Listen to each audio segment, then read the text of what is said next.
you so much, Oscar. And with that, we'll move back to our final two paper speakers of the evening. So closing the case tonight for the proposition is Mr. Roger Hallam. Roger Hallam is a British farmer turned revolutionary who co-founded the UK's most influential movements on climate collapse, Extinction Rebellion and Just Stop Oil. He is currently working on a revolution to transform politics to be based on deliberative democracy and citizens' assemblies. Roger, you have the floor.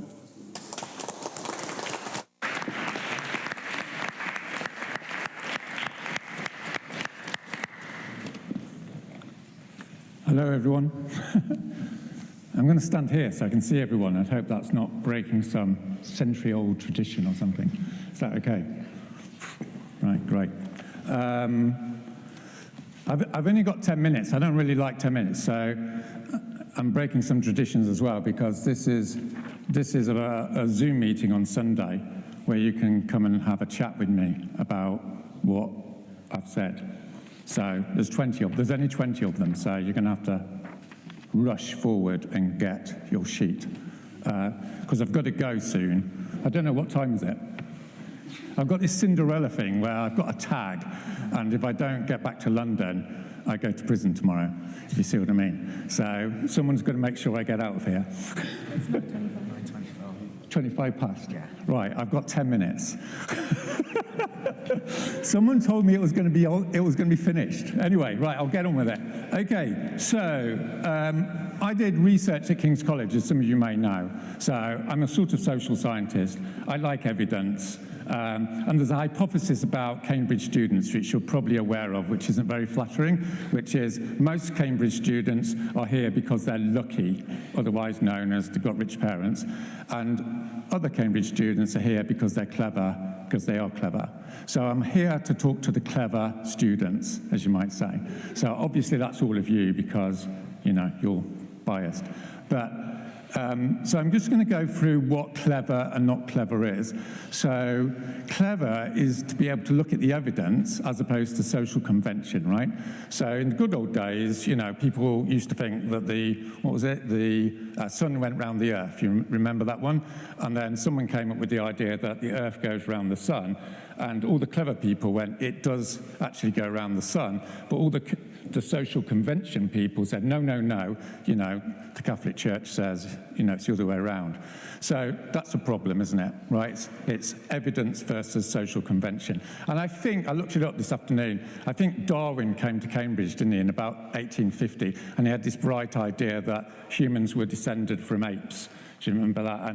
And everyone thought he was a dickhead, sort of thing, because obviously God created man and all this sort of stuff. So the clever people said, well, let's look at the evidence of Darwin. And they said, well, the fact of the matter is humans are descended from apes. And all the social convention people, the people with rich parents, they were going, no, no, no.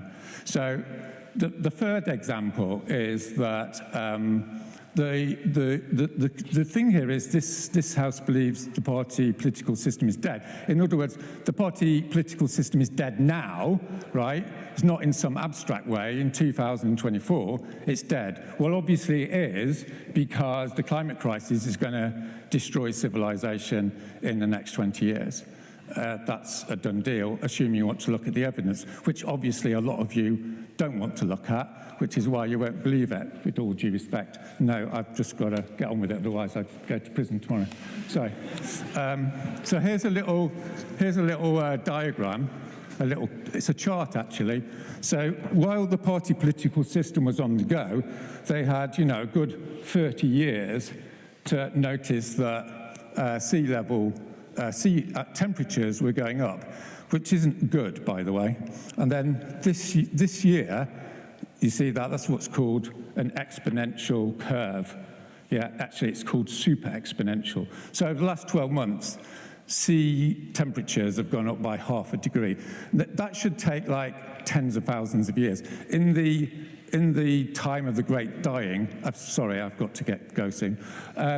In the time of the Great Dying, if you don't even know, 95% of life died on this planet, and it was because the temperatures went up, but thousands of years for these temperatures to go up, and they've been going up by 0.5 degree in 12 months. And the reason for this, of course, is because we're putting carbon into the atmosphere 8 to 30 times faster than the time of the Great Dying, when 95% of life died. Okay? So those of you who are clever know we're heading towards extinction. Are we not? So I'm trying to take the big picture here, right? So these are for you when I go. So if you want to come and have a look at it, you can see this little dot. This is so fact, basically. This little dot is just way off the chart. It shouldn't exist. That's why we're all going to die. All right. What do I have to say next? So it's a no-brainer, right? It's a no-brainer. The party political system is fact. It's going, it's gone, right? No political system can sustain the crash that's coming. No disrespect to party political, party political people. These people are lovely. It's structural, right? It's happening. The party political system is going to go. We're going to have fascism. We're going to have hell, right? But there is an alternative, right? So I talked to this woman who's, one of the top tech entrepreneurs in this country. I'm not going to tell you who she is, obviously, but she's got millions of people on apps. Famous businesswoman. So I had a chat with her last week. She said, basically, it's short-termism, right? It's short-termism. It's it's no big shakes, right? People have been talking about it since Plato, right? Democracy kills itself because of factionalism. Factionalism is about short-termism. The Labour Party isn't talking about sea level temperatures. Have you noticed that? No one's talking about it. Why? Because they don't want to, because they want to get into power, and they're not going to talk about it again because they want to stay in power in 5 years. This is short-termism, right? No one's taking on the power of capital. No one's taking on the power of capital. Have you noticed that? Capitalism is going to destroy itself because it externalizes its costs. Capitalism has got its pros and cons, hasn't it? But it is going to destroy itself over the next 20 years because it's externalizing its costs, and that's going to destroy the basis of life on this planet. Okay, the party political system cannot respond to that. No one's talking about capitalism in this election. No one's talking about the death of your generation. Why? Because it's a party political system, right? So then I was talking to a guy. I'm not making this up, by the way. I was talking to a guy who ran one of the biggest infrastructure elements of our economy, right? He was the top guy. So again, he's pretty normal guy. Anyway, he said to me, well, Roger, obviously we need a revolution. So I didn't mention the word revolution to him, even though I'm a revolutionary. The reason why he said we need a revolution is because he's a smart guy, and he's worked out the only way we're going to save ourselves is through having a revolution. A revolution is a historical event, right? It doesn't mean like it's something about putting posters on the wall. It's not about killing loads of people in Russia. It's a historic entity when one political system changes to another one, for better or worse. And this political system is going to go because it has been unable to adapt in a social Darwinist sense to the crisis that your generation is going to have to face. So there's someone over here quite rightly said, no, sorry, I've got to get home. It's a good excuse, isn't it? The guy over here said, so what's the alternative? So we both discussed this, me and this massive infrastructure guy. We both agreed, obviously, the solution is legally binding citizens' assemblies for two reasons. Well, there's another solution, which is fascism or Leninism, right? So obviously, those of you that are into that, that's good luck. But for those of us that are Democrats, we need to look at something that's democratic that isn't the party political system, because that's going to go. Okay, so what is the solution? Legally binding citizens' assemblies based constitutions.